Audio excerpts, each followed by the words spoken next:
Some basic concept of chemistry का question number ये 5 हो गया PYQ। ठीक है, ये क्वेश्चन तुम्हारा 3 अप्रैल 2025 शिफ्ट 1 में पूछा गया था। क्वेश्चन क्या कर रहा है, आ जाओ देखते हैं। क्वेश्चन कर रहा है कि 0.5 gram of an organic compound on combustion give इतना ग्राम CO2 इतना ग्राम H2 2% ऑफ कार्बन। देखो ये क्वेश्चन ऑर्गेनिक कंपाउंड वाला सिंपल सा बात है। ये क्वेश्चन नंबर 1 जो हम लोग किए थे 2 अप्रैल शिफ्ट 1 को आया था, एकदम सेम टू सेम ऐसा ही क्वेश्चन था। उसमें ऑर्गेनिक कंपाउंड का जो अमाउंट था 1 ग्राम दिया था और ये भी इतना था, ये चेंज था। और उसमें तुमको इम्प्लिकल फार्मूला और इम्प्लिकल फार्मूला का वेट पूछ रहा था।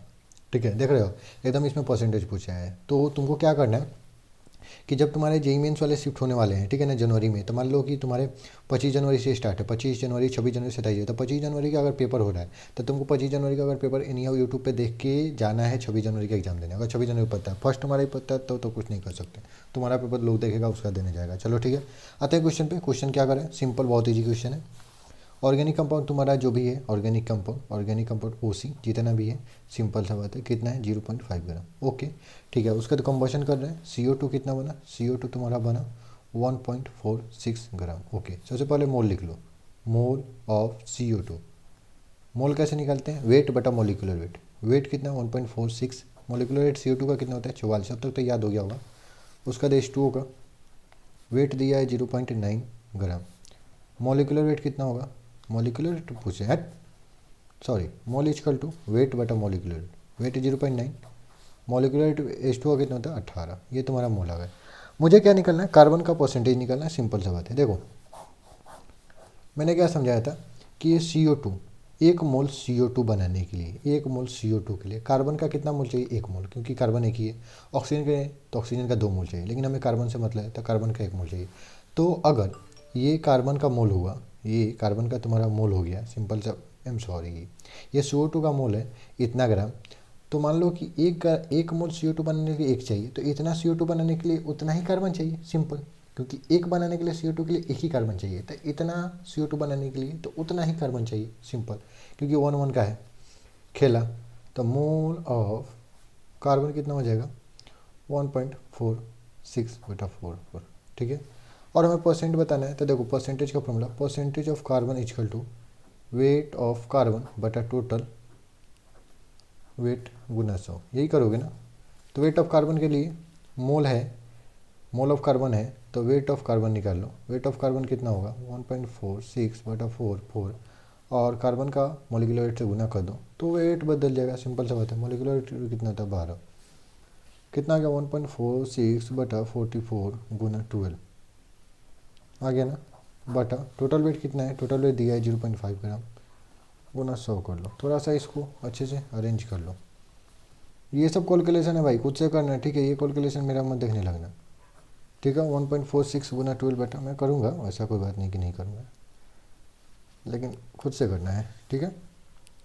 ये देखो, तो दशमलव हटाऊँगा तो नीचे 100 आएगा, ये 100 से 100 काट लो, समझ में आया। उसके बाद और क्या हो रहा है भाई, दशमलव हटाओगे ऊपर 10 जाएगा, ठीक है। 5 दूनी 10, 2 से काटोगे तो 22, 2 से काटोगे 6, 2 से काटोगे तो कितना जाएगा 11। उसके बाद तुम्हारा ये कितना हो जाएगा 11 छक 66 के 6 हाथ में 6, 6 चौका 24 और 24 से 6 33 के 3 हाथ में 3, 6 3 9 बटा 11। आ जाओ करते हैं।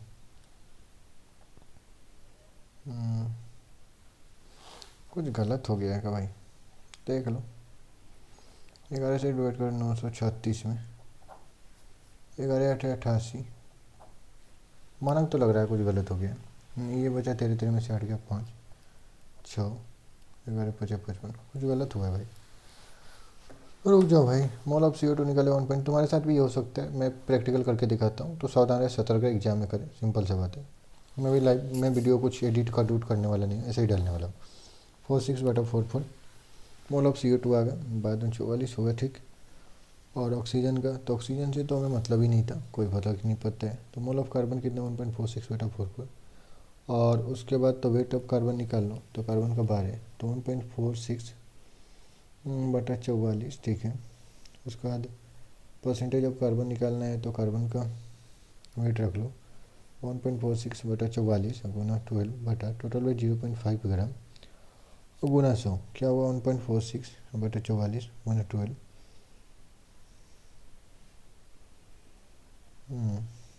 ठीक है, यहाँ तक तो सही है। अब गुना 100, ठीक है जी, गलत कहाँ हो गया है समझ में नहीं आया। इसको थोड़ा एक बार सॉल्व कर लेते हैं। 1.46 गुना 12 बटा 44 गुना 0.5, ये दशमलव हटेगा 100 कट जाएगा। ठीक है, दशमलव हटेगा 15 10 हो जाएगा।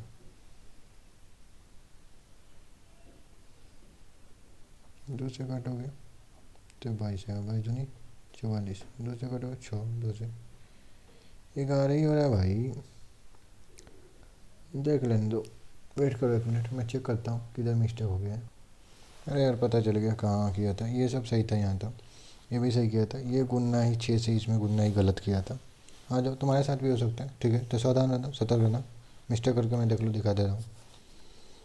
ये कितना हुआ भाई, 6 1 36 के 6, हाँ तुम्हें 3 6 6 24 3 27 के 7 8 में 2 6 2 8 भाई 876 होता है, 936 में लिख दिया फालतू में यार। 11 तो आ जाओ, भागा तो करना ही पड़ेगा।